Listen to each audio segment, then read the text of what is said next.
Welcome to round number 12 of 38 here in the Full Throttle Sim Racing Darkmatter Designs Cup Series. We are live from just outside Kansas City, Kansas, at the Kansas Speedway, the 1.5 mile circuit that was built in 2001 and is home to some of the fastest action you will see all season with that brand new pavement out on there. I'm joining the booth tonight with Chris Speer. Chris, it's going to be a huge race for these drivers. We're back on the 1.5 mile tracks.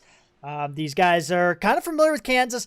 Most of the time we race at Kansas, it's been high line dominant, but with the updates to the track modeling here at iRacing, are we expecting to see some multi-groove racing come back to Kansas? Absolutely. I think that's something we'll definitely see here tonight as guys are, even in practice, trying to work on different lines and getting them broke in, or at least getting used to them for the race. People cutting the apron in the tri-oval here. A lot of guys choosing a lot of different lines, and you can see it. It's pretty unique across the board. The guys that are up in the top 5 in practice so far are taking a variety of different lines around this track, Jared. And you see a couple drivers out there right now. We got Dean Doucette on screen, and you see actually he just got wrecked or something along those lines there. We got some other drivers. Looks like everybody's kind of doing the old last second qualifying look in right now. Well, let's take a look at our race information. 200 miles here tonight, 1.5 mile track, and like I said, located just outside Kansas City, Kansas, track temp right now at 108 degrees. So this is a very hot track, one of the hottest we've had since probably Phoenix. 71 degree air temperature, partly cloudy, winds out of the southwest 5 miles an hour. So very racy conditions here tonight, Chris. It certainly is, and somewhere Clint Boyer just turned around and said, "What?" after hearing you try to say that he was in Missouri when he was growing up. But as you mentioned it is a hot night here. That means it's going to be slippery. A lot of tire fall off here at Kansas because of it. Look for guys to be searching all around different lines to get the most out of those tires here tonight. Yeah, we take a look at our point standings here at Kansas. Coming into Kansas, I should say. Our top 2 in points, Chris, haven't won a race yet this year. Ronnie Royal, Casey McMullen, they lead the points. Dale Nearad, our only repeat winner through our first 11 races this season. He's 3rd. Richie Coy and Bobby Terrell both won. They are in 4th and 5th, I apologize. There, we also have Jason Speer, who picked up his first career Cup Series win last week at Talladega Superspeedway in 107 starts. So congrats to Jason once again. Jeff Winter also in the top 10 with a win as well. But Chris, I mean, now we're getting to this point. We're about, this is race number 12. Race 14 will be halfway through the regular season. So these guys, the door is starting, the opportunities, I should say, are starting to get fewer and fewer between to get a win and get yourself into the playoffs. Tick, tock, tick, talk. You talked about it, Jared. And one thing that's really important here to even be considered for the playoffs, you got to be in the top 25, and that's even just to be in the race here or guaranteed a spot in the race. So that race back in 25th is also important. You got Tracy Powers, Brody Hanna, Jared Daniels, and Donnie Staubitz in those relatively close to the 25, but not far in front of them are Ralph Nolan Jr., Brian Helm, and Andrew Palicki and Rachel Hunt in 21st. So it's a very tight battle back there between those drivers to be able to not have to qualify themselves in, just be guaranteed a spot in the field. Yeah, and we got a couple of debutantes today at Kansas in the Cup Series. Kurt Davidson ran a full season Xfinity last year, works on a NASCAR team, and has gotten some time. He's able to come out and race with us on Monday nights. So Kurt Davidson's going to drop in the 41. He's replacing Jared Daniels, who has some real-life obligations, is not going to be able to race for a while. So the 41 is now Kurt Davidson. You're asking, what happened to Chad Lang? Chad Lang's still in the series. He's just going to drive the number 4.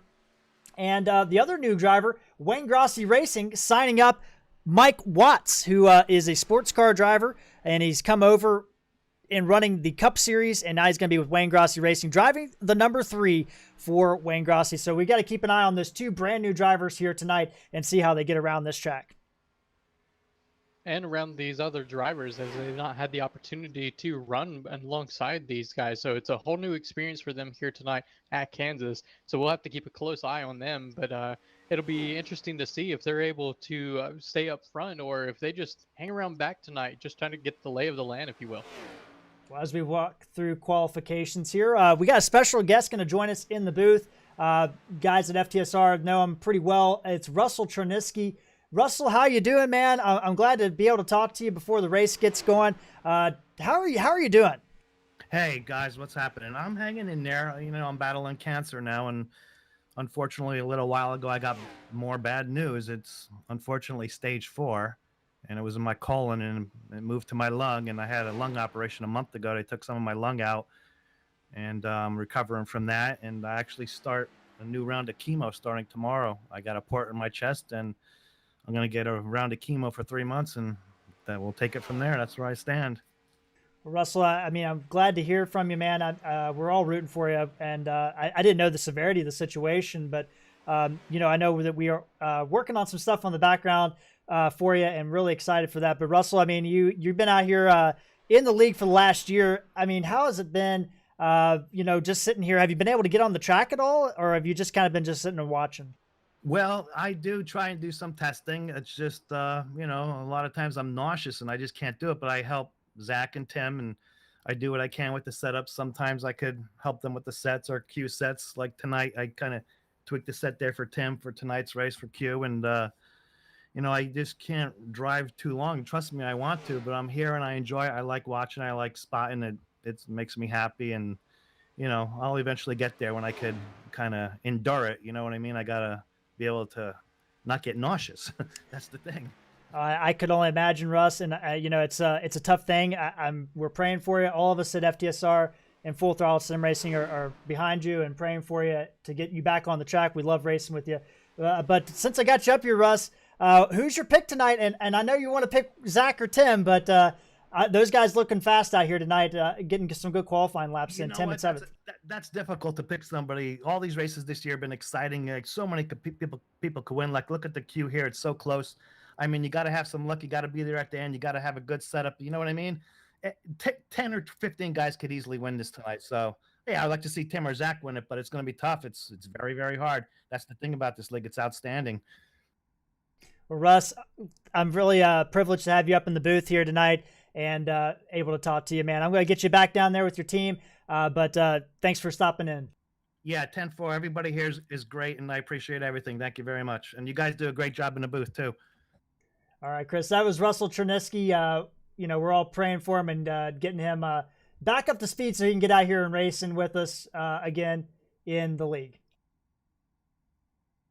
It's certainly a shame to hear that about Russ, but we'll be sending well wishes his way, and hopefully we'll be able to see him out on the track soon. Exactly right. And Russ is mostly a truck series driver. He did make some appearances in the Cup Series in the past, but like we said, we are all of us at FTSR and Full Throttle TV praying for him. But Chris, right now we've got the warm up coming out. These guys are going to do the 5-minute warm up. So in the meantime, we're going to take a quick commercial break and then have our national anthem play out here, and we will have your grid coming up in just a moment.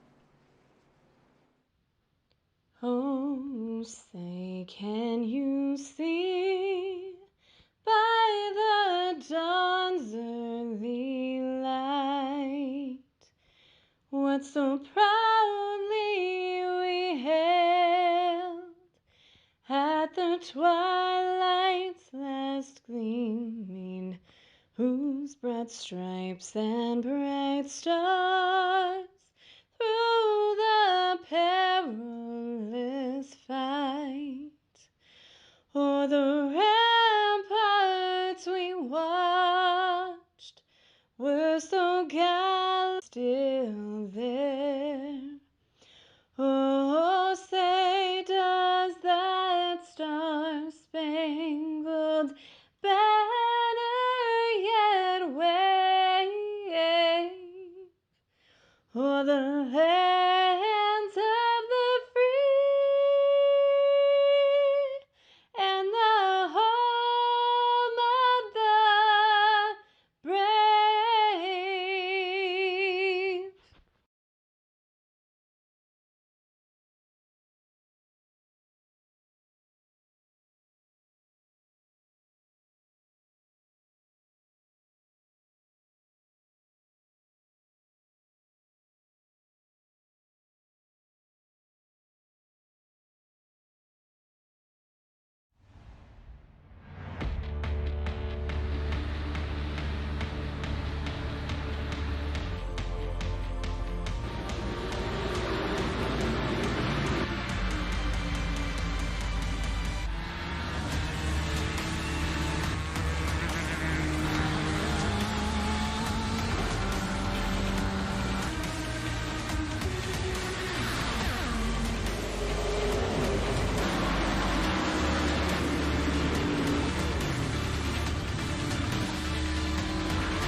All right, we are back live here at Kansas Speedway as we get ready to kick off round number 12 of the Darkmatter Designs Cup Series here at Full Throttle Sim Racing. And we have the drivers on the grid. Let's get into that starting grid here tonight and take a look and see where your favorite drivers line up at. On pole position is Brody Hanna. Alongside of him, Tracy Powers with his best start of the season. Looking over in row number 2, Richie Coy, the teammate to Brody Hanna, will start in 3rd position. Case McMullen will grab 4th. Row number 3 is Gil Gock with his best qualification of the season, followed by Bernard Person. Row number 4, we got Tim Bills and Jeff Winter. Row number 5 is Gary Griffith and Dean Doucette, Chris. Row number 6, Bobby Terrell. Starting 11th and 12th will be Rachel Hunt. Behind them in row 7, Andrew Palicki, Del Nearad. Row 8, Kurt Davidson, Mike Watts. Row 9, Lane Allen and Wayne Grasse. And row 10 will be Chad Lang and his new number 4 ride, and Sherwood Williford and the 33 car, Jared. Yeah, we look further back in this pack, and we've got Zach McDaniel, Bill Benedict, Jason Speer, Kevin Rupert, Brian Bliss, and Matt Geringer round out your top 30. Donnie Staubitz and James Torrey in row 16. Tony Solari and Stephen Vrooman in row 17. John Held and Kenneth Schultz in row 18. Mayu and Paul Sargent, Chris Beck, and Randall Ballard roll out your field.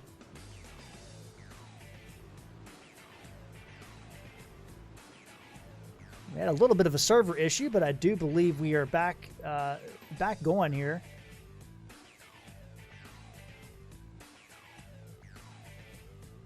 About ready to get this race underway here at Kansas.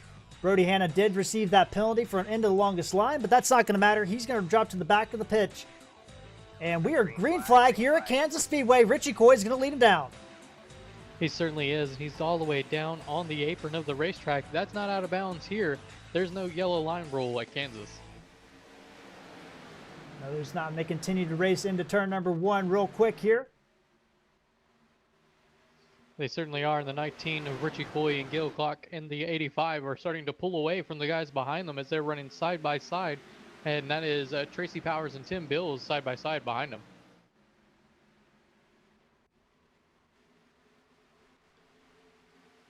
Having a little bit of technical issue here real quick, but we will get this straightened out here in just a moment as Richie Coy will lead lap number 1. Tim Bills with a power move down to turn number 2.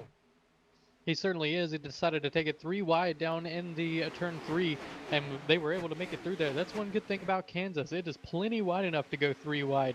It's a little bit early to be doing it, but hey, if you got the run, maybe now's the time to take it.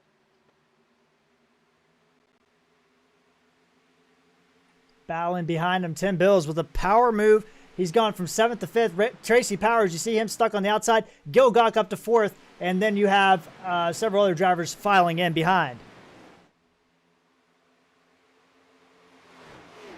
One thing to note that this track is a pretty green track, so these guys are trying to get rubber all over the track. That's maybe why we're seeing this 3 wide action back here with the 5, 71, and 8 of these guys as they are going through turn 3.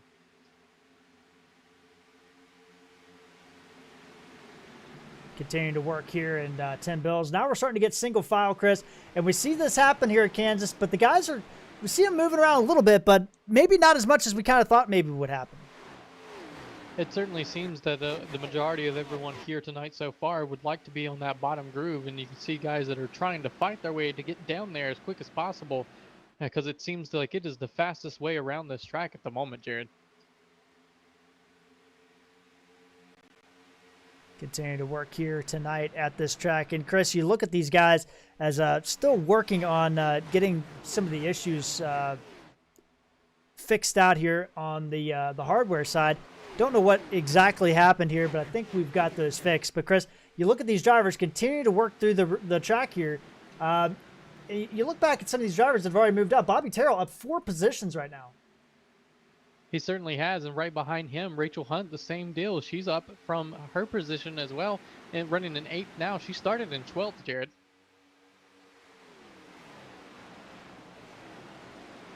Both those drivers moving forward and bring up our ticker finally here. And apologies for the technical delays. Don't know what happened there. Had some sort of audio issue on the iRacing simulation there. I don't think it came across, but was causing some ghosting for some reason, but we've got that fixed and we are back going here. And right now you talk a little bit about Bobby Terrell. He's up 4 positions. So is Gary Griffith in that 12 machine. He's up 4 positions. Tim Bill's up 4 positions, but our big gainer is our previous winner, Randy McCanney. He has moved from 21st starting position up into 15th. And so far, the drivers that are struggling, Casey McMullen in that 71 has dropped from his starting position all the way back to 11th there, Jared. You see those guys kind of moving backwards there a little bit here. Continue to work. And one thing to keep an eye on here as we're early in this race is figuring out how many guys are going to end up moving around. You can actually see up front, Tracy Powers in that 45 car. He's actually taking a completely different line than our leader, Richie Coy. He's up about in the middle groove, while as Richie Coy has got that thing planted to the white line. And as soon as I said that, Tracy decides to go down low in the 3 and 4. Yeah, these guys moving around just a little bit here, and I like these guys how they move around and use the track a little bit differently. I mean, I think Kansas has always been a top feeding track, and it looks like tonight we're going to get a little bit of more action up around the top of or around the bottom of the track. As you see, Tracy Powers moving up back into 2nd position. Richie Coy up 2 spots, but he did qualify 3rd, but did actually start 1st because of the penalty. But behind them, we got a little bit of a battle going on. Gil Gawk, he's got Gary Griffith behind him, and then right behind them is Bernard Person, Bobby Terrell, Dean Doucette, and Rachel Hunt. These guys starting to make their ways forward in this race. They certainly are, as they're battling as hard as they possibly can. Up front, though, it is within 2/10 between Coy and Powers. Powers, it seems like he's got the better car at the moment, and as he's trying to make something happen coming out of 3. Tracy Powers running that middle groove. Richie Coy on the bottom. Tim Bill's moving up kind of the high side, you could say.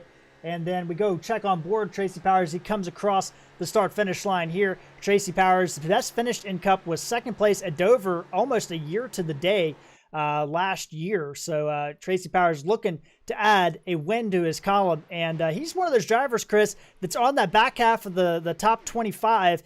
He's in 24th in points. He could use a great result here tonight. He certainly can. And looking back at the number 5 car in 6th position, he's continuing to make his way forward, now up 5 positions into number 6, and he's coming quick. Looking at some of his times, he's about anywhere between 500ths and a 10th faster than the guys in front of him. And these guys all working themselves through this race so far, and getting to the point where we're at that point in the race where you see Tim Bill's making his way on the high side. So Tim Bill's caution is out. I think Tim Bill's did clear, and that's going to be Wayne Grasse and Brian Bliss involved. And Jared, this is a huge caution. A lot of guys getting caught up in this one. It was just a mess on the back stretch. And these guys just on the cusp there. So let's see if we can get a replay here.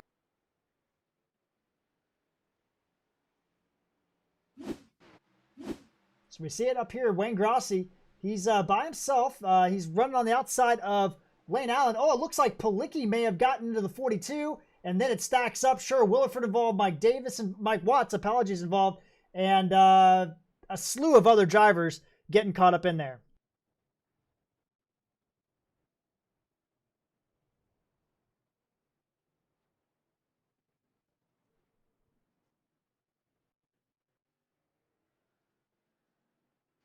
And one thing we haven't mentioned it, but Kansas kind of acts like a super speedway, and I think we just saw the big one right there, Jared.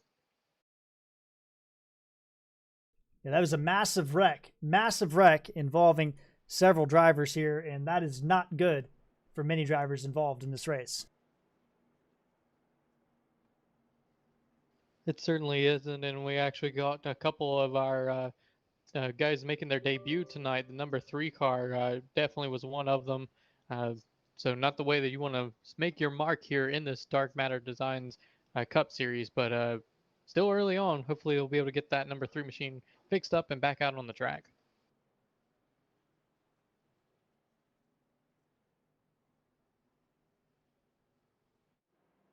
So we had some drivers that pitted and some drivers that didn't. So our top 8 did not pit, Chris. Everybody else decided to pit in. Coming first out was Tracy Powers in the 45. Yeah, after 14 laps, they are elected to come in and take some tires, maybe do a couple adjustments to their car just to make it all that much better. But at this point, those tires, they're still going to make a pretty significant impact. And I have a feeling that these top 8, we're going to start to see them slip out of those positions pretty quickly.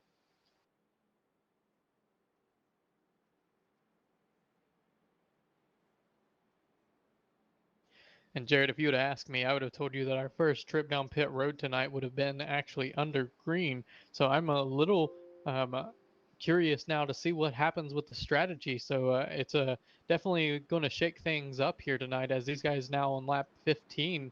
A little bit different strategy that you can do here. You're going to have a couple guys that are going to need to pit around, I think, around 65.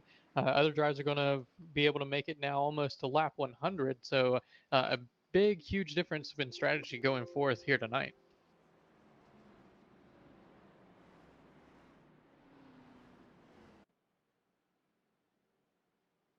Yeah, exactly right, Chris, as we are working our lead lap here, lap 15 of 134. Chris, I'm kind of interested to see these guys already making their way down pit road. Seems a little bit early as we are about ready to get back to green, it looks like.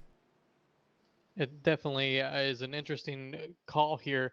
But like I said, I think it was a mistake not to come in, and 8 drivers up front are about to find out the hard way.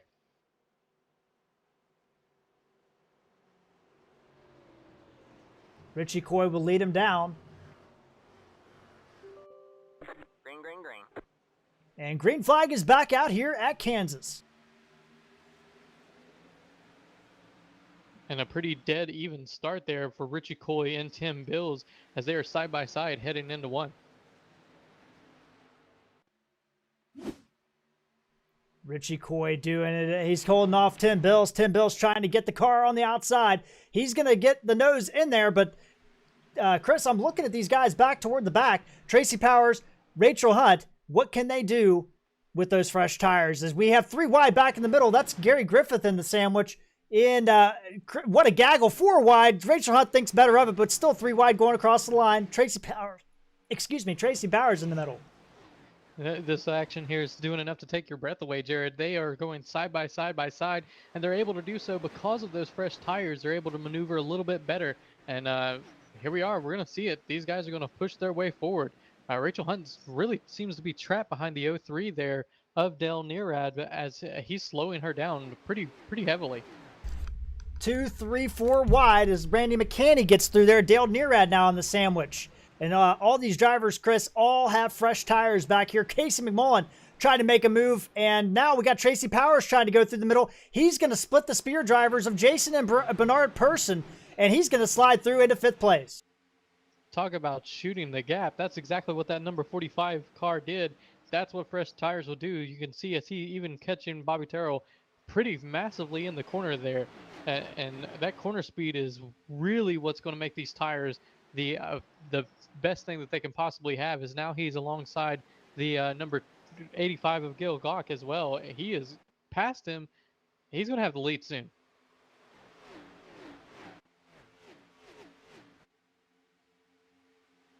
As he pulls alongside Tim Bills here in the number 77 Chevrolet, and it makes quick work of him. Heck, he may even get Richie Coy coming out of the corner to take the lead here on lap 19. Coming to lap 20, you have a new leader again. Tracy Powers in that 45 is not content to ride around. He's going to put as much distance between himself and that number 19 car as possible.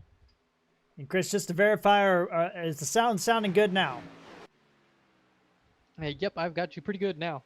All righty, awesome. We had a couple technical issues. There was an update to the software, and it apparently did not work out very well, but Richie Coy has dropped back. Tracy Powers on the fresh rubber is going to the top. He's going to the top of the board. Randy McCanney, last year's winner, he's going to go second. Now Richie Coy, he's going to have to hold off Rachel Hunt, Gary Griffith, all these drivers on the bottom with Tim Bills on old tires as well. And this I wouldn't think 8 laps, Chris, or sorry, 14 laps on tires would mean that big of a difference, but they are. And these guys on fresh tires moving forward, and all the guys that stayed out, sitting ducks. They certainly are, and it is quick work as you can continue to see Richie Coy and Tim Bills just fall farther and farther behind. And at this point, they're also stuck in that outside groove, which we've already noticed has not been the fast way around here. So they've got to figure out how they can get back to the bottom and also continue to hold that track position. It may be early here on, Jared, but at this point, it doesn't matter. They're going to have to do whatever they can to continue to keep that track position. And Tim Bills got real loose coming off the corner. Casey McMullen going to shoot the gap now. He's going to drive through the middle of Richie Coy and Kurt Davidson, who is making his debut in the Cup Series. Richie Coy pulls out of it. Casey McMullen is going to move forward. And these drivers, Chris, are moving forward in a hurry. Tracy Powers starting to gap out in the front, but it's Tracy Powers, Randy McCanney now trying to take the lead. And Brian Helm, who is a lap down, got involved in that first incident, the only incident we've had of the night, where multiple cars were involved. Apologies, we didn't get a better replay look at that. But unfortunately, we were having some issues with the software. But Brian Helm, one of those drivers, caught up in that accident. And Tracy Powers may have taken the lead, but it is not going to be for naught, as Randy McCanney in that number 6 is right on his back bumper. Only 2/10 separating those two drivers. And don't look now, but we may have a third leader for this race. Randy McCanney on the back bumper of Tracy Powers. It's been a minute since Randy McCanney has battled for the lead. Both these drivers. Randy McCanney did win at the Daytona Road Course back in February, but Tracy Powers trying to get his first win of his career, and Randy McCanney is there. Don't look now. It's 4 Fords in the top 5, 5 Fords in the top 5. Make that 6, make that 7, make that 8 Fords in the top 8 positions, Chris. Yeah, that blue oval has certainly made its way to the top of the leaderboard here with 8 of 10 drivers now Ford.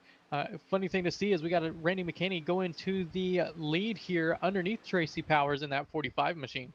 Tracy Powers is going to try to hold him off on the outside, but Randy McCanney in the 6 is going to power by. He's going to at least lead this lap. Tracy Powers is going to fight back, but it looks like Tracy Powers will concede. That's going to allow Rachel Hunt, another driver that has been kind of down this year, has had some struggles. You see Brad Patterson, Andrew Palicki all cut up in that first incident, all down on the bottom, but now Randy McCanney up in front. Now Tracy Powers is going to have to contend with Rachel Hunt. Certainly will, and Rachel Hunt is hungry for those points. That's why she's going to do whatever she can to make her way up there. You know that she wants to lead a lap here for as many points as she possibly can in that number 16 Ford. The Myas Ford there for Rachel Hunt. She's going to look under the bottom on Tracy Powers, and behind them we got some more battling. Teammates Gary Griffith and Troy Torgerson are side by side, and Brody Hanna, a driver that pitted on that last caution, he has made up some positions and started tailing on the field. He did get the pole, but the 23 car coming forward now, Chris. What a move by this 23 machine. It certainly is. You can see the 23 machine there of Brody Hanna got really loose coming out of the corner. Is now going to have to fight off Jeff Winter in that 30 car to maintain that position, but he's able to gather it up and not make any trouble for himself or anyone behind him. And certainly doing whatever he can to keep Jeff Winter in that 30 behind him. Jeff Winter's there. Casey McMullen's there. Kurt Davidson's there. Lane Allen's there. We got 6 cars under a blanket. Bill Benedict and Gil Gawk just on the outside fringes there.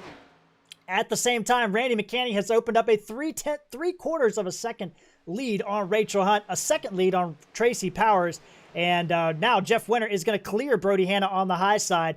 Brody Hanna now has Casey McMullen to deal with. But Chris, what I'm loving the most about this right now is the fact that it's so multi-groove here at Kansas. I'm loving it.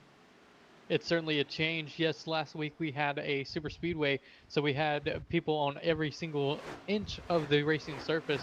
But usually that's not something you see at these 1.5 mile tracks. It's usually a one groove and track position means everything type of racetrack. Not here tonight. That is good news for all these guys that are not already up in the top 5, as they'll be able to work their way around other cars as we go around this long green flag run.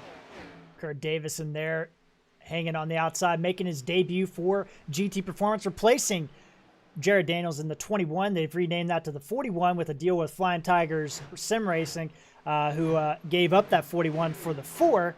And now Kurt Davidson going to move in, trying to move into 8th as Brody Hanna slips back a little bit, letting these guys go ahead, maybe not use up his stuff as much right now.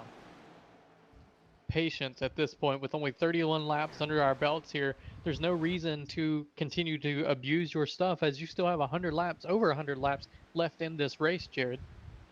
Exactly right. Now, we do know our pit window is from 45 to 55 laps, and we take a look at our race analysis here today, and you see there 45 to 55 laps at this track here at 134. So it's a 2-stop race. Even with that early pit stop, these guys still will have to make 2 pit stops at this track. But Randy McCanney opened up a gap, and now Rachel Hunt moving to the bottom and has started to make some time up. Troy Torgerson has cleared Tracy Powers, and he has been one of the faster drivers on track as well. He certainly has. Is looking at the lap times of Randy McCanney and Rachel Hunt. Rachel Hunt has been faster than our leader the last 5 laps here, Jared. Behind her, you mentioned Troy Torgerson, who's actually been about a 10th slower than Rachel the last couple of laps. So he's got a lot to make up to be able to catch up with our leader, but still able to pull away from the guys behind him. And Randy McCanney, he's going to have a mirror full of Rachel Hunt here in just a short while. And you saw the time deltas from Randy McCanney to Troy Torgerson, Rachel Hunt, and Jeff Winter. And right now, Rachel Hunt, the only one that's actually gaining on him right now.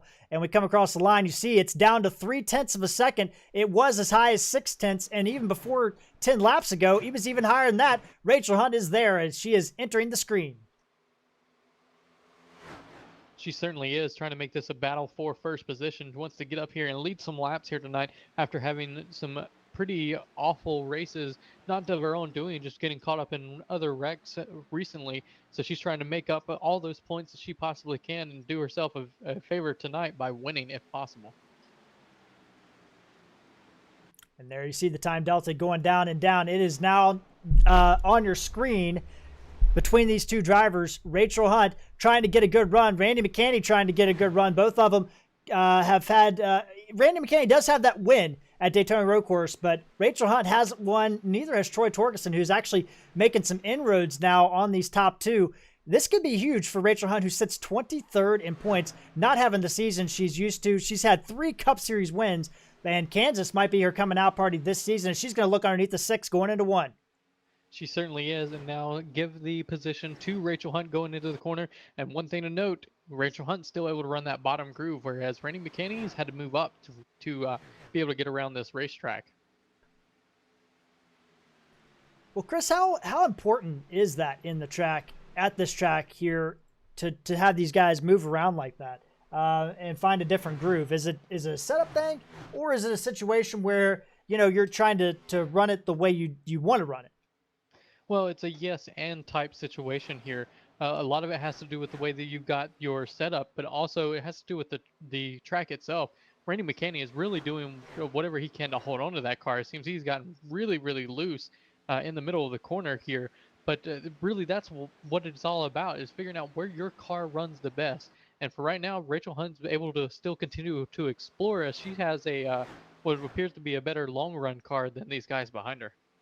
And you look back here, don't look now, but Randy McCanney getting caught by Jeff Winter. So Jeff Winter, our Atlanta winner, he led 1 lap in that race, by the way, the last lap, edging out Bobby Terrell at his home track, if you will. And Jeff Winter right now is catching up to the 6. He has passed Troy Torgerson, who's coming forward, but another driver that's coming forward is Lane Allen in that number 14. We haven't talked a lot about him this season, but Lane Allen inside the top 10 in points. He's been quiet all season long, but he's had a great run. And you see behind him, there's even more drivers. Tracy Powers has kind of found his spot, and Brody Hanna's starting to move back forward as well.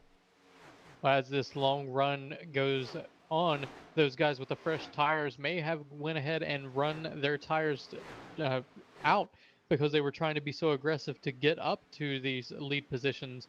And that's why you're seeing these guys be able to really equalize out, Jared, and that's why they're able to make their way back up past them. Jeff Winter going to look underneath Randy McCanney, Torgerson in the background, but Rachel Hunt has opened up a gap. It's up to 1.3 seconds. We do have some drivers lap down traffic that she's going to have to contend with here in a minute, but likely won't be much of a factor. But right now, Jeff Winter is going to move down the track, and he actually lost some time. Randy McCanney kind of hit the NOS, if you will, and he pulled around the 30 car. He certainly did, and that's just a variance of lines here, and that's why you saw that. He's able to get that, or Randy McCanney is able to get a much better run on that high side coming out of the corners than I think Jeff Winter is. Jeff Winter is not actually wanting to run that lower line. He's getting a little bit loose. You can kind of see him riding behind Randy McCanney. He's kind of in that middle groove entering the corner, and he's not able to make up as much time as he would like. Got a shout out in the chat from Blackwater Motorsports co-owner Steve Loomis. He's out there watching. Can't be at the race here tonight, and he's cheered on the Blackwater guys. You look at Lane Allen. He's moved up into 5th position, and he's 3 seconds back. Lane Allen, known for his road course ability, and but yet has not won a Cup Series event. He's actually, now Jason Speer's win, he's actually one of the up on that next list of drivers looking for a win, and Lane Allen continuing to move forward. You look on board, and he is making some inroads to Troy Torgerson there in 5th place.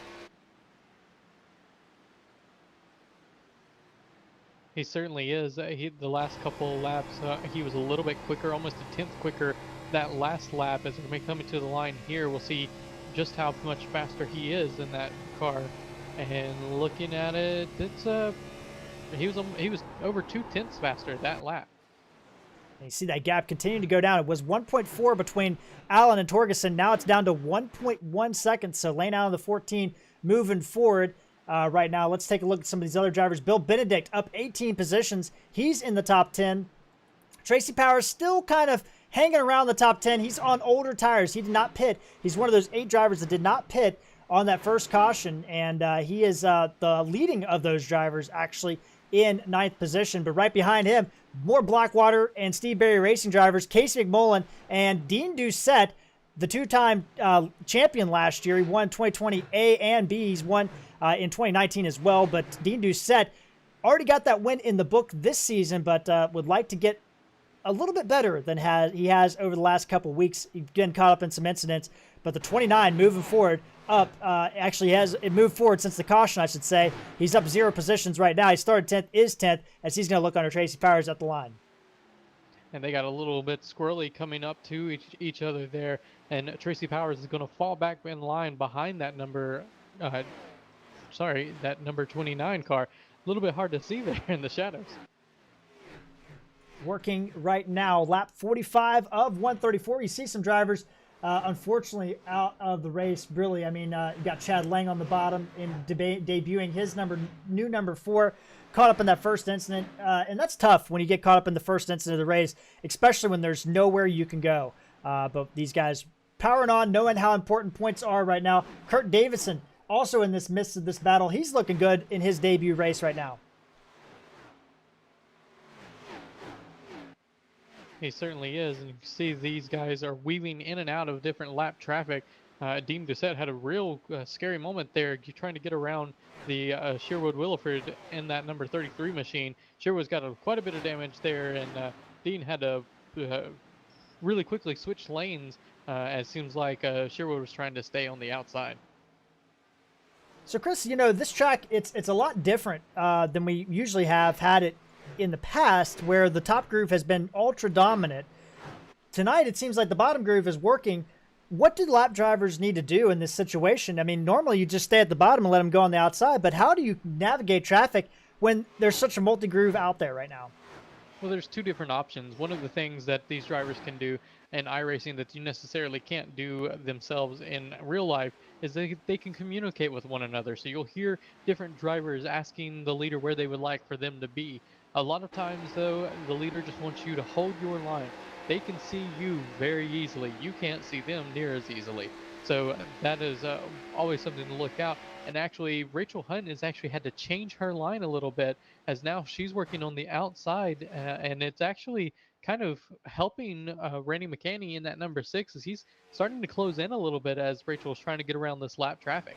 Hey, you took the words right out of my mouth. Rachel Hunt losing a little bit of time to Randy McCanney. We look out the back of the Mias Ford, and you see that gap. Last 10 laps, it's gone from about 1.3 down to 1.1. So the 6 machine starting to reel her back in. This is pretty impressive from the 6 machine. It looked like Jeff Winter was going to get around him, And then Jeff Winter fell off, and now he's battling with Troy Torgerson again.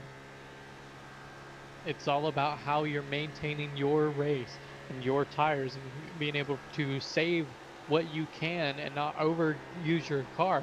So now these guys that had powered their way up, maybe they've used up a little bit more tires than the guys behind them.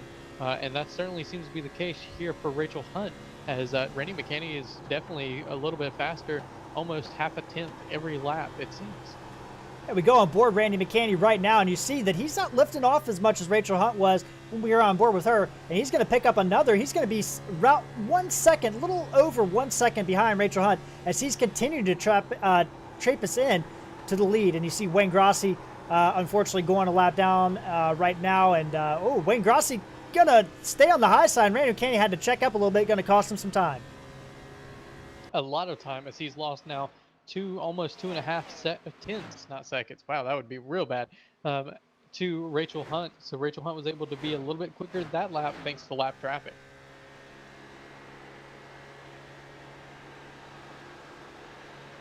And we continue to work here. And Chris, you know, we pitted, our first and only caution so far was on lap 15. Some guys pitted on lap 15. But these other guys that haven't pitted yet, we know they can go to 55. We haven't seen too many drivers take that opportunity to come down pit road. We take a look at some of those drivers that are in that realm. Leading that group right now is Tracy Powers, who's dropped the 15th position on the track. So he's going to be one of our first drivers in. Tim Bills is 18th on the track. He also did not pit. And then you look a little bit further back, Chris Beck with damage, but John Held did not pit. He's in 26th. Richie Coy's in 27th.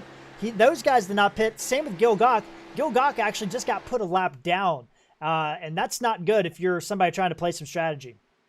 It certainly isn't, and we actually have drivers on pit road. It looks like Paul Sargent, Andrew Palicki, and Brad Patterson decided to come in and get new tires to see if they can make up some time. And I believe, if I'm not mistaken, all those drivers involved in that first accident, Jason Speer is on pit road.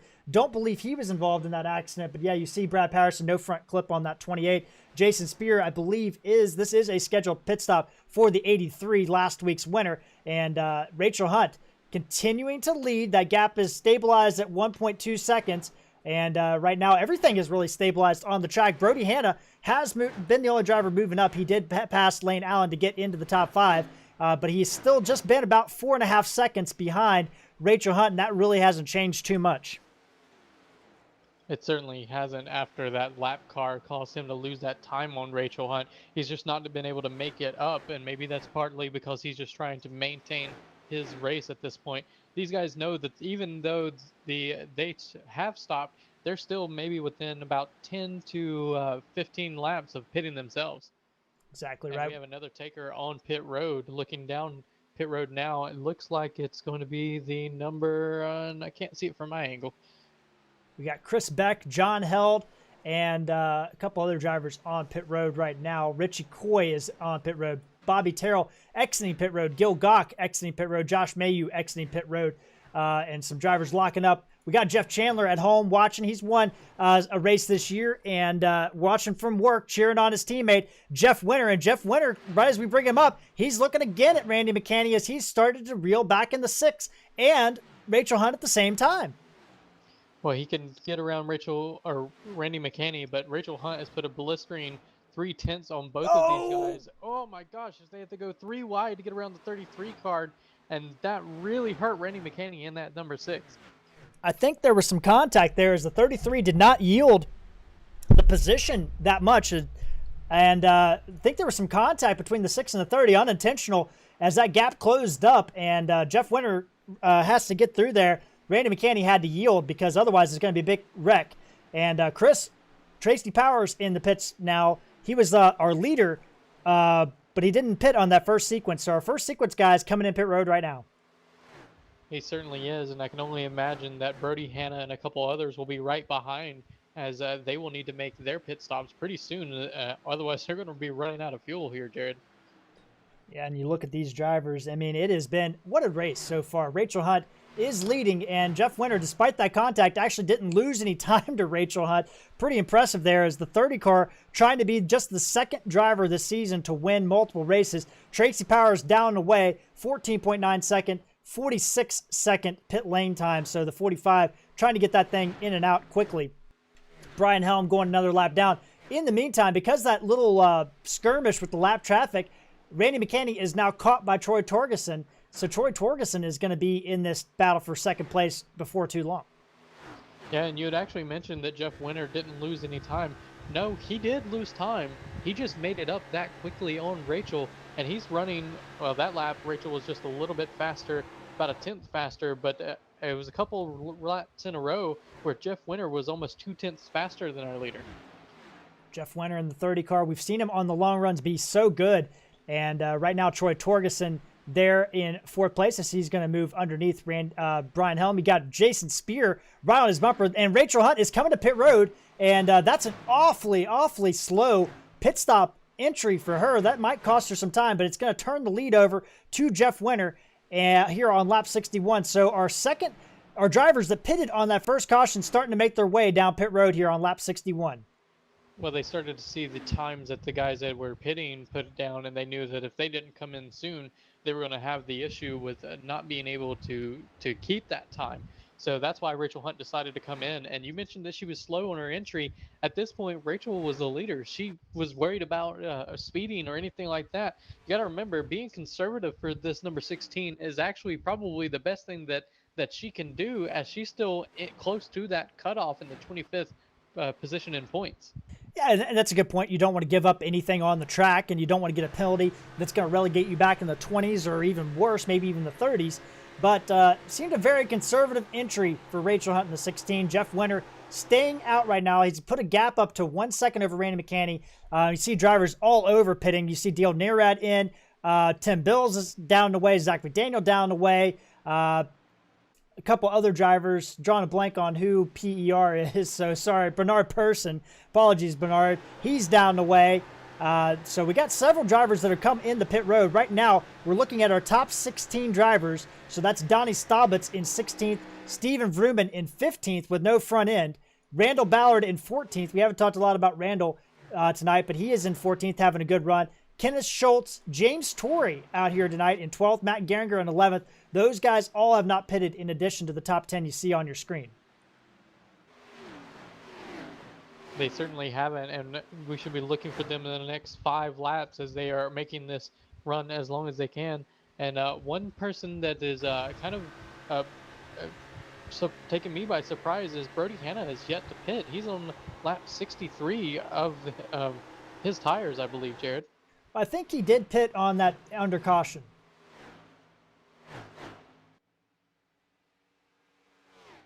I've lost that data from earlier in the race, so unfortunately can't confirm that, but I do believe he did pit on that caution earlier. But right now, Jeff Winter, Randy McCanney, Troy Torgerson most certainly did pit on that last caution. Yeah, actually on the time delta, Brody Hanna has not pit yet. So there you go. Brody Hanna stretching this thing out to lap 65. Can he? This is a gamble. We were looking at the data. I mean, you're talking about 45 to 55 laps for the pit window, 55 being the most. And he saved, obviously we had that caution, saved some fuel. Is he trying to gamble on this thing and try to split this race into just a one-stopper? If he is, he's going to find himself very unhappy, because he's going to be having to save tremendously in the second half of this race to be able to make that work. So I don't see it working there for him. Oh, we'll find out here soon enough. Jeff Winter continues to stay out. Really, the top 16 still staying out as Donnie Staubitz has made his way to pit road. So right now, the leaders on the lap down train is Richie Coy. He has shown 16th, 1 lap down. He is the first driver leading right now that has pitted, as you see him working his way around Gary Griffith, who is running in 6th place. So Richie Coy trying to unlap himself the old school way on the track. Right behind him is Rachel Hunt, not too far behind either. And she's got 15 lap newer tires than Richie Coy. She just got around Bobby Terrell, who's on the same lap strategy as Richie Coy and Gil Gawk and Josh Mayu. Yeah, that lap, or that pit lap, it's time for Rachel Hunt actually seems to not have hurt her all that much, And actually, with the fresher tires, she should easily be able to get around Richie Coy and be able to be the leader at the end of this pit stop sequence. Now, Chris, let me ask you this. When you talk about drivers, you're staying out. We had Wayne Grasse. He just spun off the track. That could have been a caution, wasn't a caution. But you talk about staying on the track. The longer you stay out on the track, the more opportunity you have to, A, you're losing time to guys on new tires, and B, a caution comes out and everything kind of gets jumbled up. When do you decide to pit just so you don't lose all that time? Because Jeff Winter and Randy McCanney and Troy Torgerson, Brody Hanna, they haven't pitted yet. And I'm just kind of surprised that they haven't because everybody else behind them has. Yeah, at this point, I think that what they're hoping for is that we end up having a completely long green flag run here, and it cycles around to the next order of pit stops, because these guys are going to be way quicker once they come out with their tires than Rachel Hunt. Even though she's still on a good strategy here, I believe that they're going to be faster than her in the long run. You see Chris Beck trying to unlap himself. He just pitted. He is 2 laps down in 26, right behind the leader, Jeff Winter, right now in that number 44 machine. Good to see Chris back out. He had a computer issue and put him out of commission for several races, but Chris back in action racing here tonight, and he gets back on 1 lap down in 26th position, and Bernard Persson right behind him. Wasn't involved in that accident, but Bernard Persson, the 8, not having a night to remember right now, so he's also going to go by Jeff Winter and take a lap back. He's in 26th position, just moved past Chris Beck for 26th. So our defending champion not having the night he wants here tonight, and maybe it's because he had a really slow pit stop at 15 seconds and a pit lane time of 46 seconds, but the 8 car is back in 26th position right now, showing 1 lap down. And you look at these other drivers, Chris, Troy Torgerson and Randy McCanney, they're staying stationary at about 1.3 seconds back. Not really, they're kind of stuck, as you see Rachel Hunt and Donnie Staubitz on fresher tires having to work around them. They're just having to kind of stay where they're at because they have so many faster cars trying to pass them right now. Absolutely, and it's interesting to see that they're making such a long run of these tires. And Rachel Hunt, she's trying to do whatever she can to go ahead and get up to our leader and unlap herself, as you mentioned, because one of the worries of being that first car 1 lap down or being multiple laps down is that at this point, if a caution comes out, she's kind of in dangerous territory. I mean, yes, she is the first car 1 lap down at this moment, but it's not going to take long before our leader is catching other cars. And if he puts down another car a lap down, she wouldn't be that free pass. So she's got to do whatever she can to get up there and battle around Jeff Winter to get that lap back. Donnie Staubitz on fresher tires. He's 2 laps down. He's going to get one of those laps back now. He's going to bring Rachel Hunt along with him and Dale Nearad as well. Brody Hanna on pits. Randy McCanney in pits. Gary Griffith in pits. Lane Allen in pits. So Jeff Winter, what will he do here? He is going to stay out.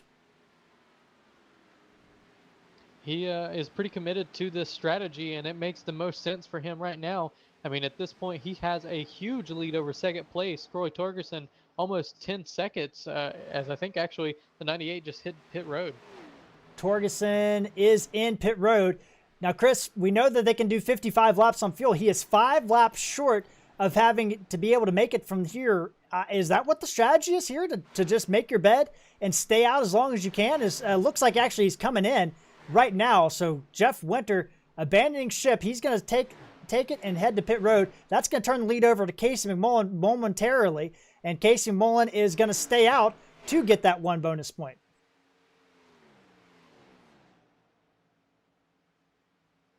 He certainly is, and that's going to matter here all the more as these guys go longer and longer on this green flag run. I don't know that they can make it to the end here, but I wouldn't count anyone out. I would at least try it. You're looking at about 58 laps, so that is right on the cusp of being able to make it. You might have to save a little bit, but this is going to be very interesting for field strategy. That caution came out at kind of the wrong time for these drivers. And I'm getting word from another driver, 60 laps on fuel, so this is well within the window. Shout out to another driver. I don't want to give him away just in case there's some strategy going on there, but definitely appreciate that information. And Casey Mullen going to head down pit road. Kenneth Schultz, who is in second, he's going to head down. So our last two drivers are going to head to pit road, and that means Rachel Hunt's going to take over the lead again.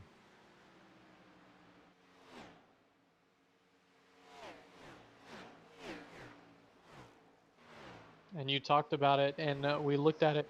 Rachel Hunt has a commanding lead on Richie Coy in that number 19, almost 6.5 seconds back from Rachel Hunt to Richie Coy. So Richie Coy is going to come out in second place. Now, if that information is correct, 60 laps or even 55 laps, Richie Coy is going to have to pit again. He came in on 45. Bobby Terrell came in on 46. Rachel Hunt came in on 60. So she might have to pit again. This is going to be really interesting to see what's going to happen as this race kind of unfolds here. 60 laps is that number, Chris. I definitely think Rachel Hunt is going to end up coming back down pit road. Now, the only issue with that is that there's a couple guys that won't. And what we saw there is that, yes, she was faster than them, but she was almost a whole lap behind them when she came out of the pits. So it was really difficult for her to be able to get up and unlap herself. So if there's any issue whatsoever, if it doesn't go green or if they stay out longer, she's not going to be there, I don't think. So Rachel Hunt going to lead, and she, regardless of this, how this race is going to turn out, it looks like right now she's going to get that extra bonus point for leading the most laps. You see Dean Doucette unlap himself from Rachel Hunt. So that is important in her position in points. So, I mean, at least she's going to get that second bonus point for leading the most laps here tonight. But unless things change, and things can change in Kansas. We had that one incident, 15 laps in. It's been green flag since, 65 laps of green flag action, in fact. And trends at Kansas, I mean, you're talking about a race that typically doesn't see more than 2-3 is the record here, if you can believe that, at Kansas Speedway. So it's not something we see a lot at this track in this league. No, it's certainly not. And here's a perfectly good example of the way that lap times have fallen off. Rachel Hunt just got passed there by a lap down car of Brian Helm, and Helm has some substantial damage to that machine, but Rachel was not able to hold him off. So it'll be interesting to watch here as strategies are playing out. Who's going to be the one that made the right call at the end? Yeah, and exactly. Now as pit stops have cycled through, what a great time to go through the field. We haven't had a chance to do that in a couple of races because of the way those races have been. We'll start out in first place. Rachel Hunt leading. She's going to clinch here in just about, by my math, about 7 laps. She will clinch most laps led tonight, which is huge for her in her position, our points battle to stay inside the top 25. But she pitted on lap 60. Can she stretch this thing out? It seems unlikely. We'll have to see what the 16 car does. Chris, taking a look at Richie Coy next. Richie Coy is about 8 seconds behind our leader, Rachel Hunt, in that number 19 Ford Mustang as he's working his way up through in traffic here. That's one thing that he's been battling with. He's losing time as he's catching all these different these lap down cars and the cars trying to get their laps back with fresher tires. Behind him, you have Bobby Terrell in that number 5 closing in. Bobby only about 5 tenths behind Richie Coy. And behind them, I think you see Troy Torgerson back there in 4th, and Jeff Winter rounding out your top 5. Yeah, Troy Torgerson doing a great job in 4th place here tonight, having his best run so far in the season. Jeff Winter, these two drivers, Chris, pitted on lap 74 and 75. If they can make 60 laps, these guys are going to be your catbird seats. That could be your battle for the win between the 98 and the 30. Going to be interesting to see. Looking at 6th place, it's Bill Benedict having a great night. His best run in Cup so far this season. He actually had his best career finish in Kansas last season. He is running in 6th place.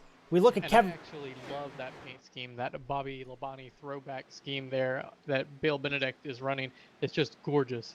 Yeah, that's the old Bobby Labonte paint scheme / late Dale Jarrett paint scheme on that number 90. So Bill Benedict looking great in that number 90, Chris. And you look back at our final 4 positions in the top 10.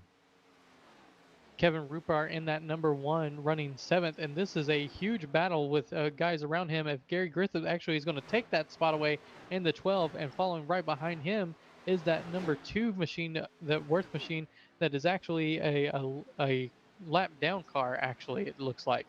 Behind them, you've got Tim Bills in that number 77 Chevrolet doing whatever he can to stay out front um, of these guys behind him. Behind there, the 41 of Kurt Davidson, who is making his debut here tonight in ninth. And Bobby Terrell just decided to hit pit road there, Jared. Yeah, Bobby Terrell and Gil Gock, sort of part of Wayne Grasse Racing. Those guys both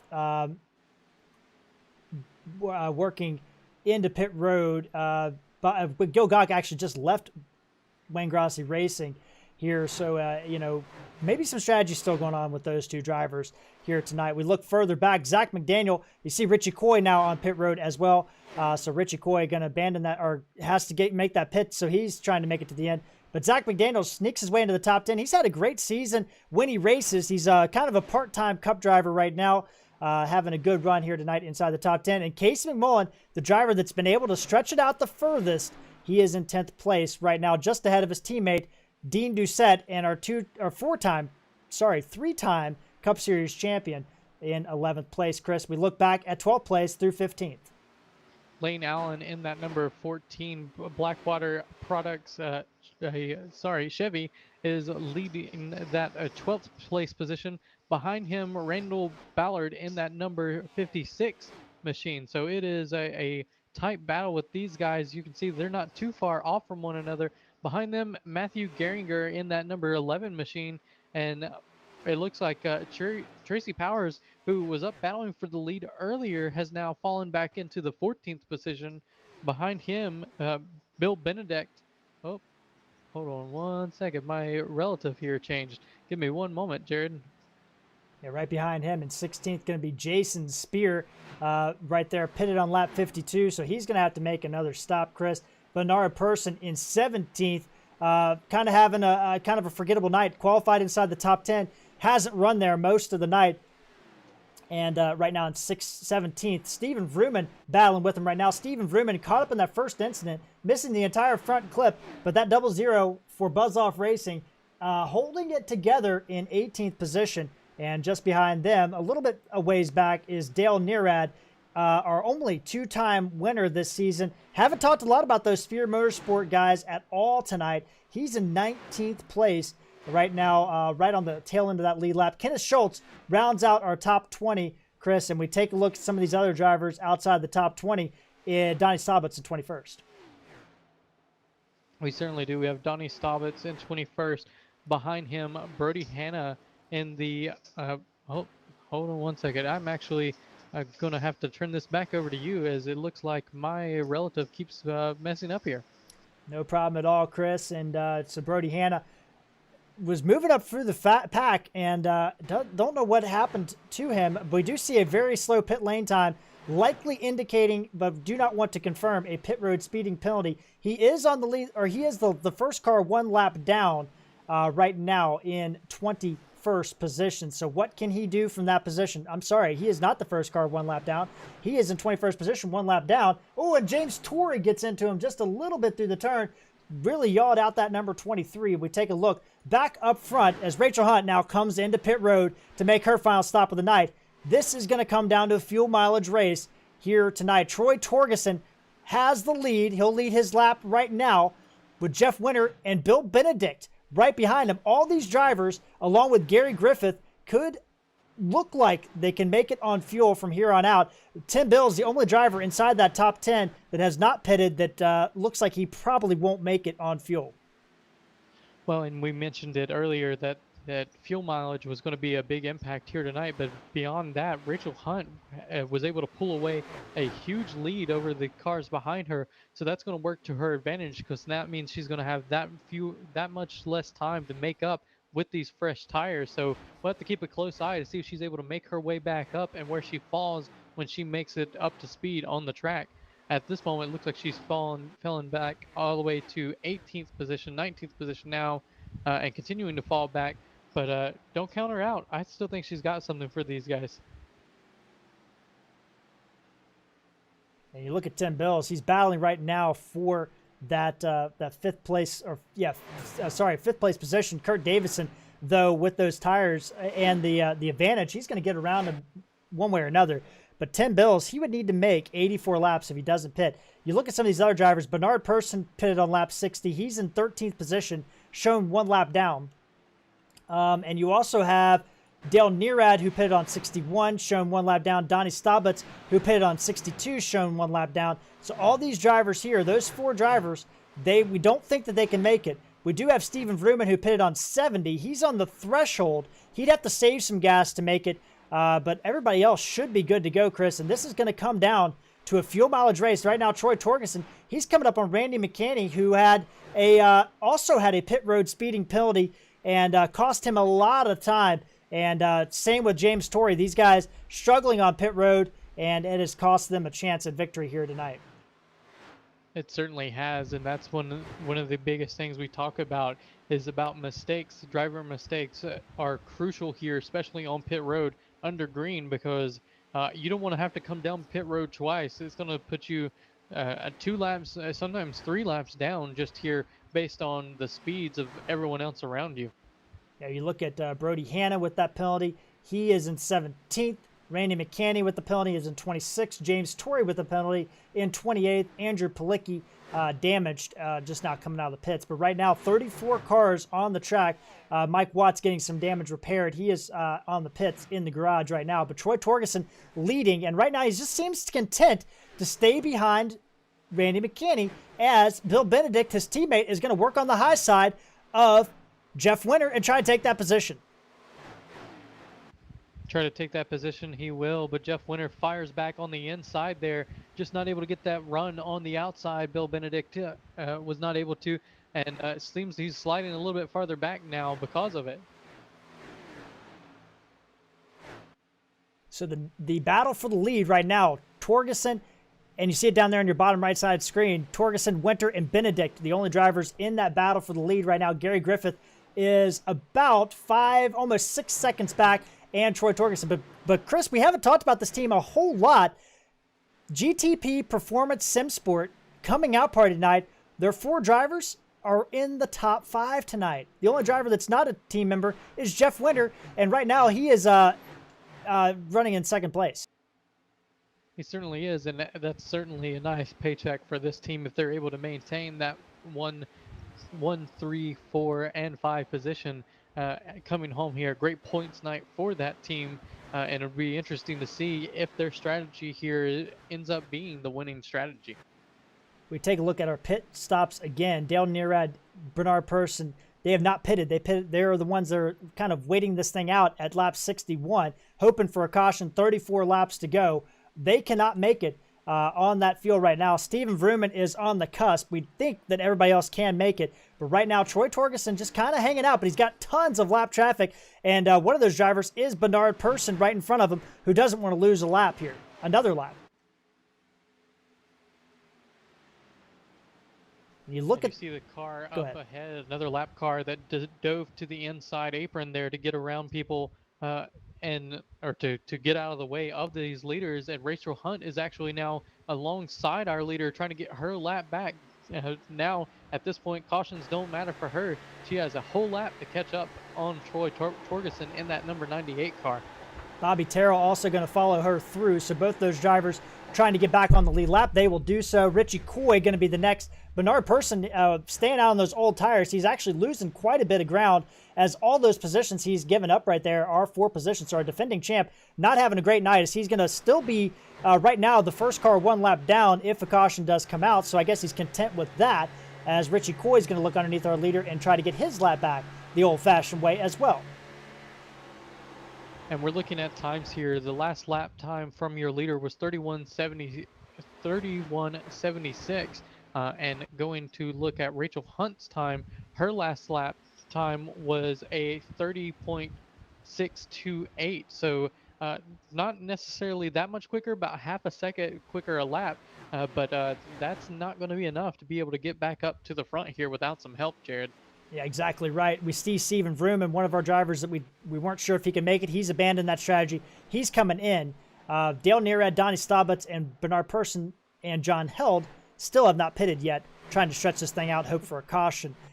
We take a look at our track map, Chris, and you see this gaggle of cars in front of Troy Torgerson. You have some of these guys have just gotten around him, but Randy McCanney kind of being that lead blocker, if you will, it feels like right now for the number 98 car. Jeff Winter is closing up on the back bumper of the 98, though.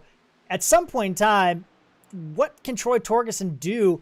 Because it looks like all the drivers right in front of him are drivers he just let go by. As you see, Paul Sargent gets in the wall in front of our leaders. He certainly does, and that was an pucker moment there for Troy Torgerson in that 98. The best thing that he can hope for is what you can see behind him as they're battling side by side. That's going to slow down Jeff Winter in that number 30 car, and that's what Troy is hoping for, is that it's more difficult for Jeff Winter to be able to get around these drivers than it is for himself, so he can help manage that gap and also do a little bit of saving. 29 laps to go in that battle. Jeff Winter got himself caught up in because he had to check up for, so Brian Helm had to check out for Paul Sargent. At the same time, that checked up Jeff Winter. So Jeff Winter's going to have to chase down Troy Torgerson all over again. But the battling continues all over. 14 drivers on the lead lap. Kenneth Schultz just got his lap back in 14th. That puts Brody Hanna, a driver that had a penalty, we think a pit road penalty of some sort, is in 15th position. He is working right now to get himself back on the lead lap. Paul Sargent right there as well. And you're looking ahead here as we continue to go on.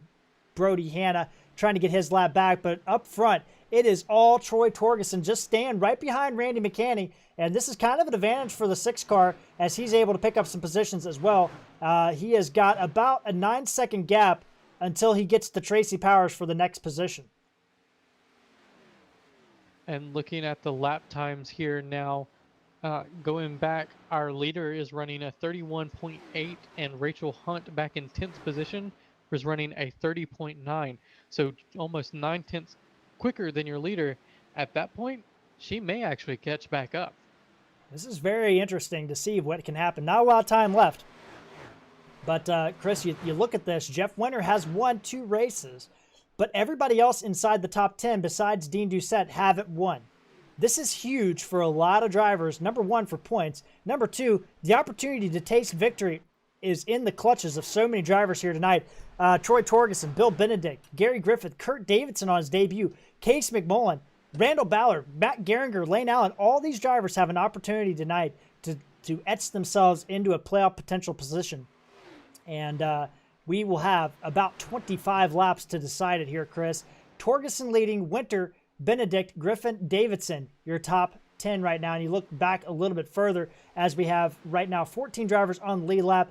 Brody Hanna, the first driver, 1 lap down in 15th. He is catching the leaders, trying to get himself back on the lead lap. Dale Nearad has not pitted yet.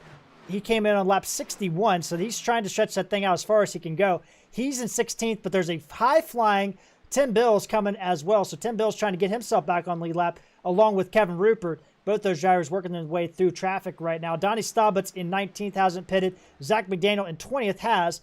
John Held in 21st has not. So it's going to be interesting to see what these drivers can do here tonight. It certainly is, as these guys are going to be doing whatever they can to make up as many positions as they can, because points are critical here, and that's something we'll have to keep an eye out for.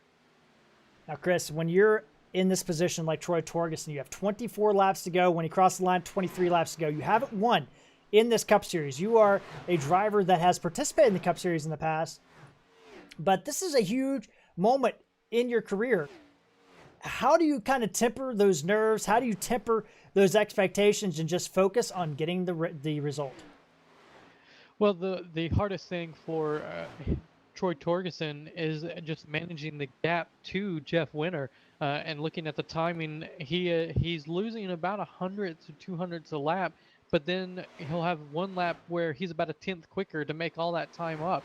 So at this point, you don't necessarily have a lot of pressure behind you. So the only thing you're really focusing on are the cars in front of you.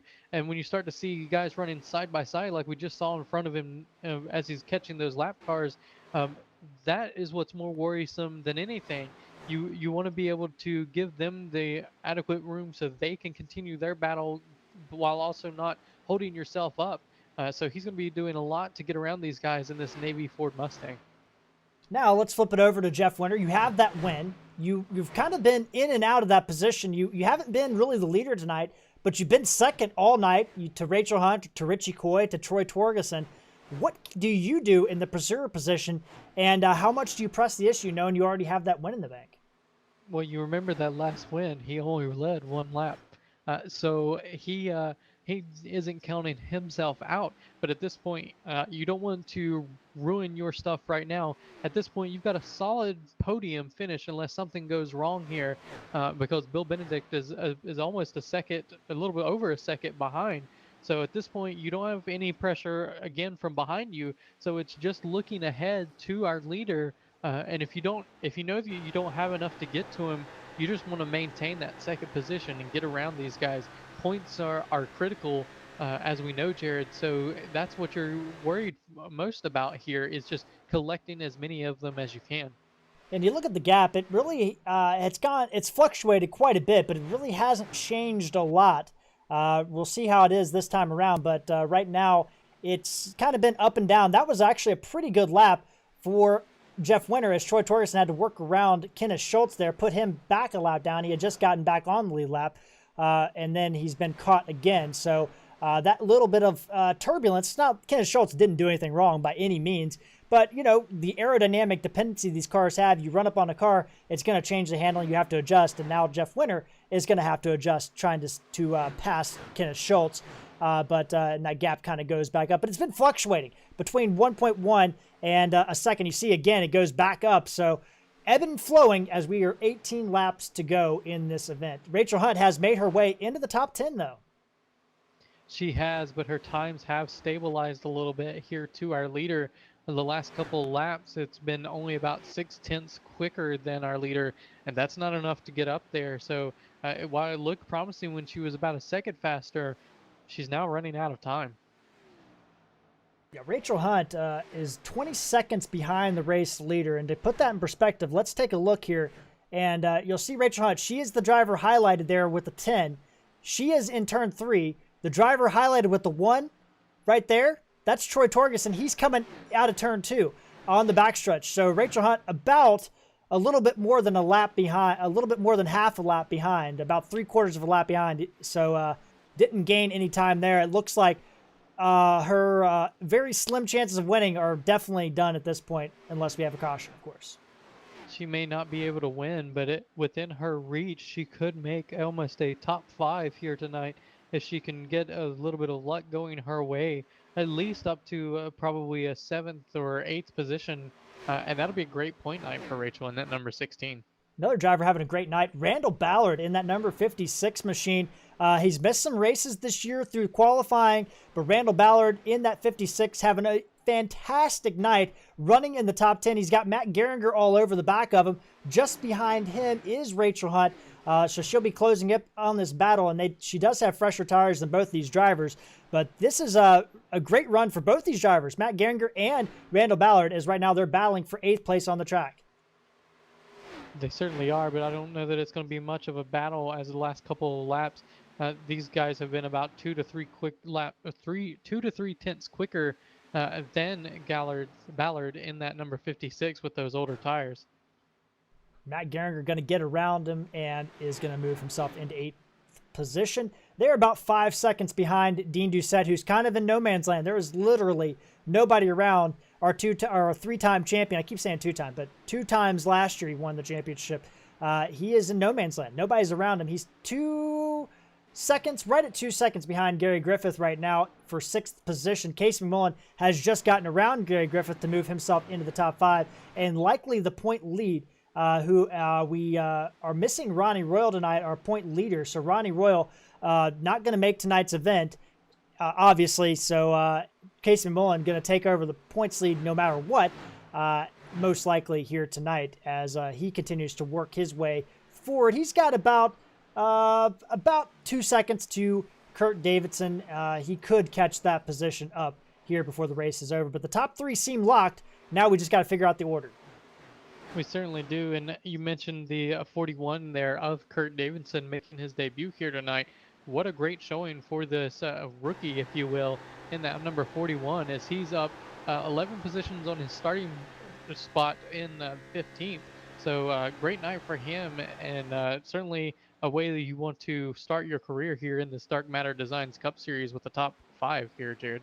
That is very true. Kurt Davidson, even though this is his debut Cup Series event, he does build the setups for all the GT Performance SimSport guys in the Cup Series. So Torgerson, Benedict, Griffith, and Jared Daniels all leaned on him for expertise in getting that car built. So he has experience running the Cup car. He just hasn't ran it in a race. As we are down to 11 laps to go, that gap right now, Chris, is down to 0.43 seconds. Jeff Winter is coming. Can Troy Torgerson get some help from lap traffic? And right now, it doesn't seem like it. You said gap, and I don't see one at all. As Jeff Winter takes that high line, it's down to 0.2. He's there. He has managed his tires a little bit better and this lap traffic to be up here within the last 10 laps of this race, trying to make it interesting here. Yeah, he is. 10 laps to go. It's the 98 or the 30. Likely Bill Benedict out of the battle for the win. Troy Torgerson's going to have to do everything at this point to pretty much hold off Jeff Winter, as the lap traffic finally getting out of the way a little bit easier than some of the others. Jeff Winter in the 30 is going to look low. Torgerson going to go to the high side. We've talked about it earlier that this is a multi-lane racetrack, and you can see it here as the 30 is able to pull alongside Troy Torgerson in that 98. And at the line, give him the lead there at the line. We have a new leader again, but don't count out that number 98 as he's trying to power on the outside there. Troy Torgerson, he needs the win. Jeff Winter would love to have the win. He's going to try to close him off on the high side. Torgerson might have cut him a break there. He's going to let him in, and now Torgerson going to relinquish the lead. A little bit anticlimactic. I thought there would be a little bit more of a fight from the 98. Are you kidding me? Anticlimactic. They almost touched coming out of the corner there. I mean, that was everything that I wanted to see. The only thing that was not hoping for was that it was going to create a caution here and stack these guys back up as Jeff Winter powers on, and now he is pulling away from our the number 98 almost 0.2 quicker. And yeah, I think he gave him a little bit of a break there at that 98 to the 30 to let him be able to do that. But the race isn't over yet, and it's still only 0.4 back to that second place position. Troy Torgerson trying to get that 98 car going again. Jeff Winter could pretty much solidify a playoff position here tonight with a victory. Troy Torgerson is there, though, still not giving up just yet. 7 laps to go. As we said before, the only other battle on the track, really, we're looking down through the list. Dean Doucette is closing on Gary Griffith, and Case McMullen closing in on Kurt Davidson. But right now, we're going to stick with the lead. But otherwise, it is pretty much between these two drivers for the victory. And Chris, now, Troy Torgerson, you talked about just hitting your marks earlier. Now you're the pursuee. What do you do? How do you not overdrive your car trying to get back to that 30? Well, the first thing to do is figure out what lane is going to work better for you to be quicker than this 30. You got lap traffic that's going to come into play again. Can you somehow get around the lap traffic better than Jeff Winter and get up there to battle with him? It looked like the 98 was able to maintain pace with the number 30 for a few laps after they got around him. But coming to the line here, it actually looks like Jeff Winter was a little bit faster by almost 0.2. So at this point, you're trying to figure out how to cool those tires off to make a charge back up to the front. Troy Torgerson losing some time through that corner, Chris, and now 5 laps to go, make that 4 laps to go, and Winter hits the line. And Winter now has Randy McCanney, who Troy Torgerson ran behind for 20 or so laps and just couldn't get around that 6 machine. The 6 machine actually opened up a gap, and now Jeff Winter is going to pass him. So that kind of shows you that speed disparity between the 30 and the 98, as Jeff Winter not really getting quite a break there on the 6 machine. Troy Torgerson, could he make a move back to the lead here? I don't think so, but my goodness, Jeff Winter is trying to get around that 6 car, just not having it doing on the outside. No, he's not able to do it at the moment, but you can see he's peeking to the inside there, and the 6 isn't just going to move over. He didn't for Troy Torgerson in that number 98 car, and he's certainly not for Jeff Winter in this 30, as he's doing everything he can to run his race, but he's not wanting to go down another lap. Well, the other thing, too, to keep in mind here is people may not understand, Randy McCanney is only about a second behind Gil Gach. That is a battle for 21st position. And I know that doesn't seem like a big deal, 1 point, whatever, but points matter in this league, and Jeff Winter is going to clear him. So that's, Randy McCanney's trying to chase down a guy for position here with very few laps to go. But Jeff Winter is going to clear him. Troy Torgerson able to gain a little bit of time back, but it doesn't look like it's going to be quite enough. No, it's certainly not going to be enough, as he lost about 4/10 total the 2 laps before, and was only able to make up about 1.5 tenths on our leader here. So that gap is going to probably spread back out here as we're coming to the white flag, Jared. Jeff Winter will see Barney with the flag in his hand. It's the white one. And one more lap around, can Jeff Winter grab his second victory of the season? The last time he won a race, it was only 1 lap. But we've seen him do so good on the long run. He's been one of the best long run drivers this entire season. The gap decreases. Troy Torgerson held up just a little bit by the 4 car and also the 3 car back there battling for position. And Jeff Winter is going to sail off into the sunset. Randy McCanney is going to be able to stay on 1 lap down, so he's going to have an opportunity to catch Gil Gach before the end of the race. But coming off turn number 4, Jeff Winter, give him the flag. He's going to grab his second victory of the season. Troy Torgerson with a resilient effort in second. His teammate Bill Benedict will grab 3rd position. Davidson and McMullen round out your top 5. Gary Griffith comes home. He's going to cross the line in 6th place, just ahead of Dean Doucette in 7th. Rachel Hunt recovers for 8th. She was just about to pass Dean Doucette, just need a few more laps. Matt Geringer in 9th. And Bobby Terrell recovers for a top 10 here, holding off Richie Coy for that final top 10 position. What an exciting race here to the finish with 10 laps to go. Jeff Winter decided he wanted to lead 10 times more laps than he did in his last win to be able to bring it in victory lane here tonight. And Jeff Winter, no donuts for the 30. He's going to come down pit road, and he is going to claim the victory here tonight at Kansas Speedway. Chris, I mean, that was an amazing race. What else could we have wanted here at Kansas? Just 1 caution, and that really set us up for some strategy plays. Jeff Winter was the guy to come out on top. He certainly was here tonight, and it was a strategy call. We talked about it early, that was going to be one of the biggest things to look out for, and that's what it came down to, is who had the best strategy out of everyone. Exactly right. Well, we're going to take a quick commercial break, and then we're going to hear from our top 3 finishers here tonight at the Kansas 200 from Kansas Speedway.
rolling on the back straightaway.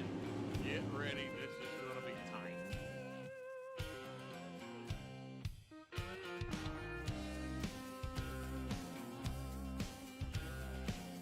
Out of turn 4, ladies and gentlemen. The All-American 400 is underway. careful. The bumps here can get you every time. Entering the corner, exiting the corner.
And you will know my name is the Lord.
All right, we are back live here at the Kansas Speedway. I just lost my train of thought there, Chris. It has been a hectic night here tonight, to say the least.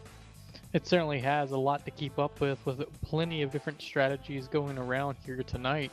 But the guy that ended up pulling the right straw, Jeff Winter in that 30 car.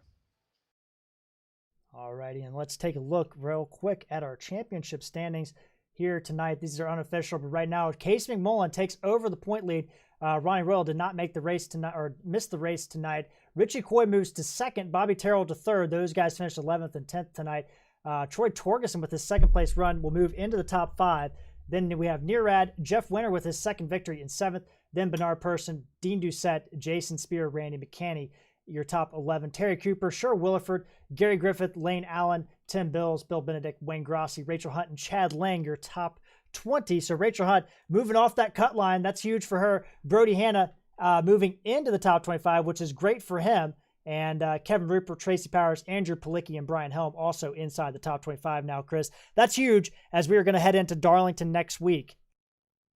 It certainly is. The lady in black is very unforgiving to race cars, as she likes to eat up the right side of those cars. But some guys will say that if you don't have a stripe, you weren't going fast enough. Exactly right. Well, we are going to hear from our top 3 finishers. We're going to bring in our third place finisher, Mr. Bill Benedict, in that number 90 Interstate Batteries Ford. Bill, what a run tonight, grabbing a third place run. A great performance by GT Performance Sensport, grabbing second, third, fourth, and sixth tonight. Take us through your race. It was kind of we didn't really see it much, and then all of a sudden you're in the top after those last round of pit stops. Did it just come down to pit strategy tonight, moving up 23 positions like that? Yeah, we had a really good long run setup. Got to thank Kurt Davison, our setup builder on the team. He did an awesome job for us. But yeah, my race almost ended in the very beginning. I drove right through the middle of that caution somehow and didn't get any contact. I just thought from there on, I've had my good luck. Now I just got to work hard at it. Well, Bill, you had an excellent run. I mean, you've been needing one of these runs. You're sitting back there toward the bottom half of that top 20 in points in 19th. You had 2 top 10s this season, grabbing your first top 5 this season. And I think this is your best career finish. I mean, this is kind of your track. It was your best career finish before this race at this track last year in October. And then you back it up and you go a little bit better. I mean, this GT Performance SimSport team really looks like they're taking some steps forward and continuing to improve. Yeah, we really are. I like the 1.5 mile ovals. They're fit right into my niche, and we've got some good setups put together, and the team works great. We all like the same style, so we just feed off of each other, and we're getting better and better. It was a great run for you guys, but Bill, we look ahead. You're right there unofficially. You're going to be just outside that top 15 in points, and it looks like you're going to maybe need a win to get in. We have doing the quick math here, 16 races until the playoffs start. Is there any races you're circling moving forward where maybe that 90 car could sneak into victory lane? I am just taking them one race at a time and focusing on whatever's next. So I try to be good at everything. Well, there you go. Well, Chris, Bill, we have Darlington coming up next week. How is that race going to go for you guys? I think we've only ran that track one time in FTSR since you've been here. So, I mean, it's not a track that it gets ran a lot, although we're going to go there 2 times this year. Are you excited for Darlington, or are you kind of like, I want to get through this as quick as possible? I am excited. I like Darlington. I've always liked it ever since NASCAR 1 days. It's a track about survival and staying alive and racing the track more than anything else. And usually I can do pretty well with that. All right. Well, Bill, congratulations on that 3rd place finish here tonight. I'm going to turn the floor over to you and let you have the final word. Thanks, Jared. I just want to thank the team, Gary and Kurt, and sorry about my mic. And thank everybody that runs the FTSR, and you, Jared and Chris, for the excellent broadcast. It's been a lot of fun. All right. Well, Chris, that was the 3rd place finisher, number 90, Bill Benedict, and I believe you're down on pit road with the number 98 who came up just short here tonight, Troy Torgerson. I certainly am sitting here with the heartbroken Troy Torgerson in the number 98 machine. And Troy, I know this was a 134 lap race, but you wish it would have been about 10 laps shorter here tonight. Take us through those last 15 laps of this green flag run here at the end, and how it felt from your perspective. Well, thanks, guys. We had a good run in that. We had a bullet. The entire last green flag run, I was having to save. I was a gallon short, and I had to save all the way through it. And there wasn't much more I could do, man. I got every ounce out of it, because when I crossed the checkered flag, when I crossed the line, it sputtered, and I was done. Wow, that is certainly a way of stretching it there to the end, and at least making it to the end of the race here tonight. It certainly turned out to be a fuel strategy type race with that early caution, kind of mixed things up again. What was it that you were expecting to do when you came in here tonight versus what you ended up having to do to make it to the end? Well, I raced the NIS on Sunday, and we basically had the same scenario. There was a caution on lap 9, then it went green all the way, and I did the 2 green stops from there, and I went from 1st to 3rd. I got beat by 11 seconds. So when that happened tonight, I kind of knew it could be done, and I just had to. I'm not that type of racer. I'd like to put the foot down and let her rip, and it's just I'm just happy, man. We had a really, really fast car tonight. Well, and you mentioned that it is certainly hard to go fast and also save fuel here tonight. Next week we head to Darlington, the Lady in Black.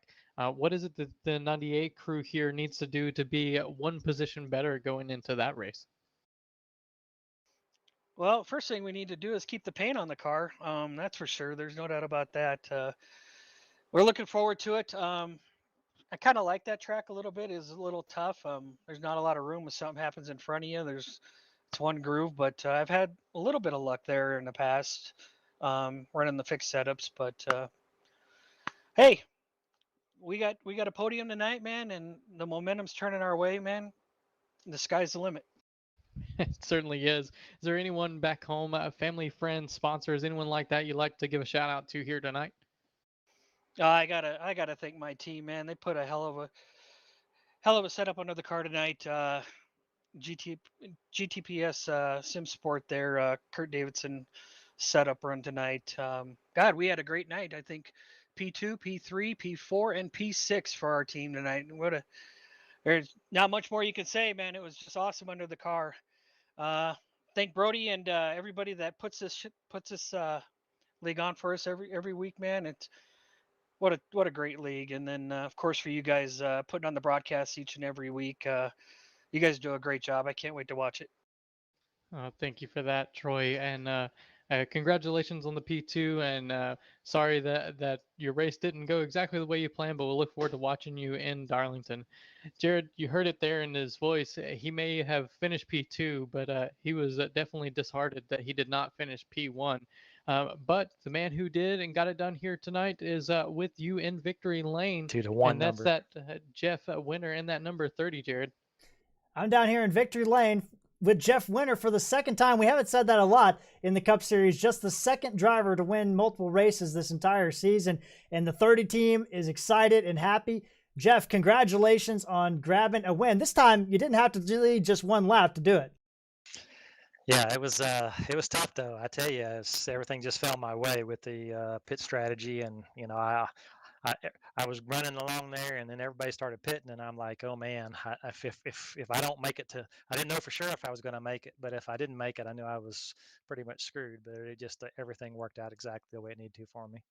I apologize for that mic feedback there. I think we got that fixed on Jeff Winter there. But Jeff, you look like you were going to be second place. I mean, tonight you were behind Richie Coy in the early part of the race. Then you're behind Randy McCanney in the second part of that race. Then you're behind Troy Torgerson, and you were consistently second, but yet it looked like you had the best long run car all night long. Was it just a matter of just like biding your time to get your car up there? Part of it was, but also it was pretty adventurous. So I was trying to pass Randy early on, and I hadn't been loose all night, and I guess I pinched it lower than I had ever pinched it, and I was right beside him, and it literally almost wrecked. So I lost about a second there. It took me forever to get that back, and then the second time there towards the end, Bill was tough all night. I tell you, every time I looked in my rear view, he was right there consistent, and so I couldn't let up. But I was running down the front straightaway there, and my monitor went black. So I drove about a third of the front straightaway with a black monitor. I had to completely lift and pull down towards the apron, and by the time my monitor came back on, Bill was right beside me. Holy cow. Well, you did a good job not to get in a wreck there. Huge, maybe the moment of the race, and we didn't even see it on the track. But Jeff, I mean, man, this has got to be huge for you. Like we said earlier, you're just the second driver to win multiple races. I mean, it's just your second win. Dale Nearad also with 2 wins. That means you got that additional 3 playoff points here. Are you thinking about the playoffs at all now? I mean, you look a little bit more on solid footing with that second win this year.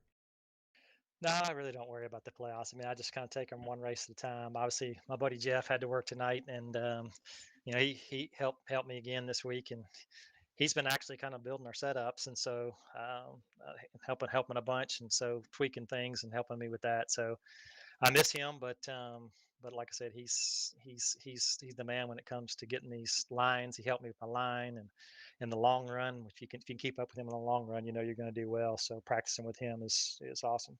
Yeah, and Jeff Winter was in the chat all night, and he said, hot damn, Jeff Winter grabbing the win. So he was out here watching you tonight. Not at work, though. He wasn't at work at all tonight. But Jeff, Chandler doing that. Now, next week, we're heading into Darlington. We haven't seen you race or Jeff Chandler race at Darlington. And even with the FTSR guys with this package, I mean, we're going, I think last season, I believe that it was the high downforce package, and this season it's going to be the low downforce package. So it's going to be kind of an unknown compared to what we've had in the past at Darlington. Are you looking forward to that event, or do you think it's going to be kind of a wild card and you're glad you got that win out of the way tonight? Well, obviously the long runs are what I cater to, and so you just never know. Hopefully you get the long runs at Darlington, but obviously, what's key there is racing the track and don't worry about anybody else, and so that's in my wheelhouse as well. So I look forward to running there, but you just never know. It's your everybody's bunched up, and starts and restarts are going to be super treacherous, and getting by people is going to be tough. So it's a tough crowd. I mean, these guys. I don't think I had anything for them on the short run tonight, but we didn't get any short runs. So, like I said, it just worked out for me. Well, Jeff, we're glad to have you in the league. I mean, it's been exciting watching you and Jeff Chandler this season really bring a new element to it. I'm going to turn it over to you. Congrats again on your second win of the season, and I'm going to let you have the last word, bud. I just want to thank FTSR and Blackwater. Like I said, it's awesome. You guys do a great job of the broadcasts, and it's always enjoyable to watch, especially when we don't have these crazy wreck fests. So you guys do great work, and I appreciate you so much. All right, Chris. That was Jeff Winter, who grabs his second victory of the season, the only the second driver to do so here in the league so far. And what a win it was. He didn't take him just one lap. Last time, one lap, basically a 1-inch win over Bobby Terrell at Atlanta. Now he gets one done, showing his long run pace this year. Well, and you heard it. A lot of these guys were having to do a whole lot of saving, and Jeff Winter to have to go driving down a straightaway with no screen. That's a tough one. That's one thing that the real life drivers don't necessarily have to worry about, is that kind of technical failure. I couldn't imagine running in one of these cars in real life and also not being able to see. So that's certainly a hard thing to do. So congrats to Jeff for being able to power through that. And his system for not making it any worse than it is. I'm in VR myself when I race, so I definitely know the ins and outs of a black screen. I've once or twice had to throw my headset down just so I can watch on a tiny monitor to get around a race. Well, what a job for Jeff Winter. Like I said, the move of the race, and didn't even know it happened, holding on to that machine. But we take a look at our final results there. Winter winning by 0.8 over Troy Torgerson. Benedict in third. Davidson with GT Performance SimSport in fourth. McMullen grabbing the top 5. Looking down the rest of that order, Griffith, Doucette, Hunt, Geringer, Terrell recovering to a top 10. Richie Coy finishes 11th. The last car on the lead lap. Randall Ballard did get past there at the end to finish one lap down. Tim Bills 13th. Brody Hanna, who looked so strong in this race but had that EOL penalty and a pit road penalty, ending up 15th. Kenneth Schultz with a solid top 15 finish here tonight. And we look further back through the rest of these guys, and we had some drivers that got involved in some wrecks at the beginning of the race. Guys like Steven Vroom missing his front clip, finishing 23rd, recovering there.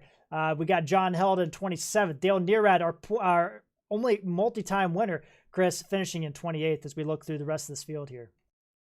We certainly do, and there was certainly a lot of bad luck for a couple of those guys.